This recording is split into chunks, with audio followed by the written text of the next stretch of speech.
Hi kids, this is Ivan.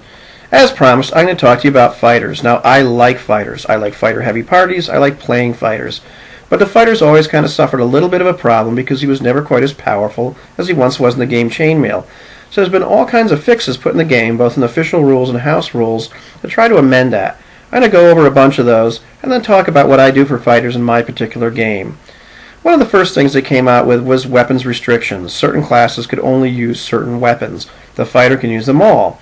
It's a little bit like what they do in modern games like Pathfinder, where you have simple weapons and martial weapons and exotic weapons, but not quite.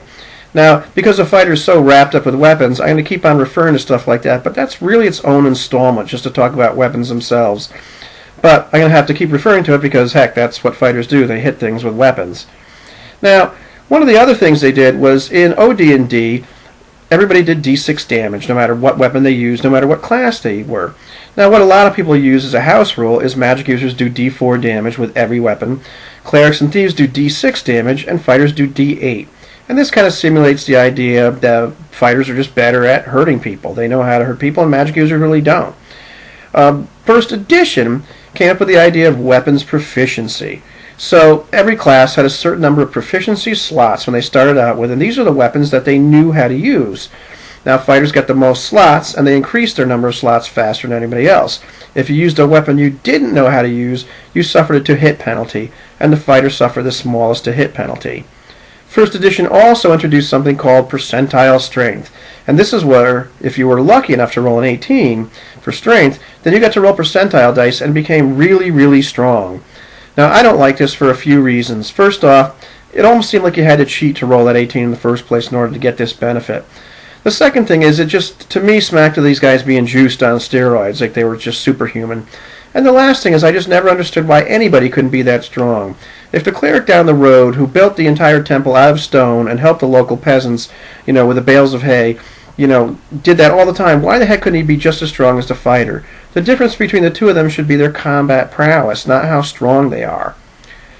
On that same line of thought, First Edition also had the thing with a Constitution hit point modifier, where all classes that weren't fighters could only get a maximum of +2 hit points per die as their con modifier, whereas fighters could get +3 or +4 depending on how high their con was.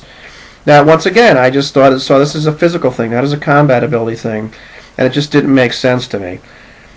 First Edition also had an interesting thing where they had variable weapon damage. Weapons did different amounts of damage to small and medium opponents versus large opponents.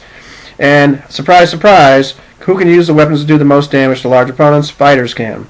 Now, this actually makes sense, because if you look at the weapons, a long spear, a long sword is probably going to do more damage to a really big creature because you can get inside the body cavity and do more of a percentage of the creature's total hit points than some short weapon can or a blunt weapon.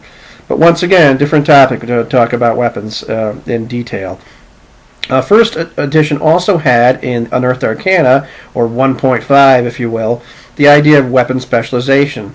And so only fighters and their subclasses could do this, and you could trade your proficiency slots to get extra bonuses to hit and damage with a weapon, and if it was a ranged weapon, you might get some extra attacks per round.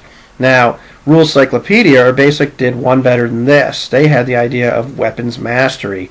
Anybody could do it, but the fighter progressed the fastest in it. And the more mastery you had in a particular weapon, the more damage you did with it, the more special feats and tricks you could do with it. And it's a really neat concept. Now, in his review of the Rules Cyclopedia, Tetsubo57, who also has a YouTube channel, was talking about the idea that he and a friend were talking back and forth because he liked this idea, and they were trying to see if they could make it a little simpler, a little less complex, a little more user-friendly. And I kind of like that idea, too, so that's something I'm just going to keep an eye on, and I keep on trying to tweak a little bit for my game. I don't like the game to be really complex, but I like the basic idea. First edition, for last but not least, did something with the number of attacks for the fighter. So every 6 levels or so, the fighter got an increased amount of attacks versus everybody. So at 7th level, you got 3 attacks every 2 rounds. 6 levels after that, you got 2 attacks every round. Even better was against really low-level opponents. You got your level in attacks. So you got your level in attacks versus opponents that were less than 1 hit die. If you're fighting goblins and you're a 6th-level fighter, you get 6 attacks per round. That's pretty cool. Now, here's what I do in my particular game. First off, because I use the basic ability score modifiers, you can't get a +4 Constitution modifier anymore. You can only get a +3. What I do on top of any con modifier they might have is for fighters only, I'll give them an extra +1 hit point per die up to 9th level, which is when the con mod would stop. And this to me kind of gives them that back and just mimics the idea that they've got a little bit more combat prowess. Sure, the D10 hit die does this too, but I figure that little extra kick doesn't hurt, and it definitely helps in my game. The next thing I've done is I've kept that number of attacks that the fighter gets the same as first edition does it. With the one difference is that I let you have your level in attacks versus creatures that are 1 hit die and under, not just under 1 hit die. So if you run into orcs, you can still get those 6 attacks, not just 1. Likewise, I've been kind of toying around with the idea of fractional number of attacks. And how this works is if you're a 6th level fighter and you're fighting some 2 hit die opponents, you'll get 3 attacks per round. If you're fighting some 3 hit die opponents, you'll get 2 attacks per round, so you're pretty much doing some division there. It's a little wonky, it might be a little overpowered, I'm messing around with it, but it's kind of fun, so it's something I'm having a neat time messing with. Now, I don't use either the proficiency or weapons mastery rules as written at the moment, but what I do is every 3 or 4 levels, when they would have gotten a proficiency slot, I let the fighters specialize in a weapon.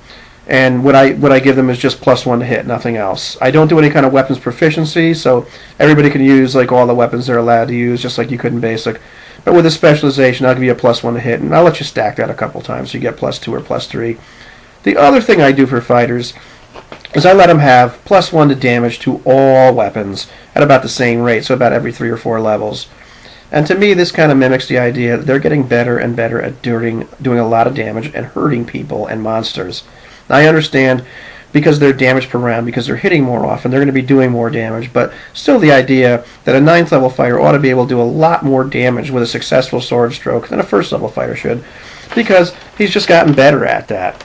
I'm also kind of toying around a little bit with damage versus large creatures just for fighters. I don't want to get too crazy with it like 1E did.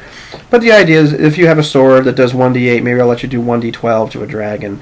Or if you got a sword that does 2d4, I'll let you do 2d6. You do 2 to 12 to the dragon. That sort of thing. Just a little bit of a kicker. And that, once again, is something for another topic that I'm sort of messing with. The last thing I do for fighters is I've moved their THAC-O, or attack bonus, up by 1. So in first edition, first level fighter started out with a THAC-O of 20, or an attack bonus of 0, just like a cleric does. I'm letting them start out with a THAC-O of 19, or an attack bonus of +1. So this right out of the gate sort of differentiates them from the cleric, and just gives them you the idea they're a little bit better at combat than the average person is. Well, that's pretty much it for fighters. I will talk a little bit about clerics and magic users later, but there's not too much to say about those because I think those classes are really pretty cool as written and don't really need any sort of changes. Have a good one.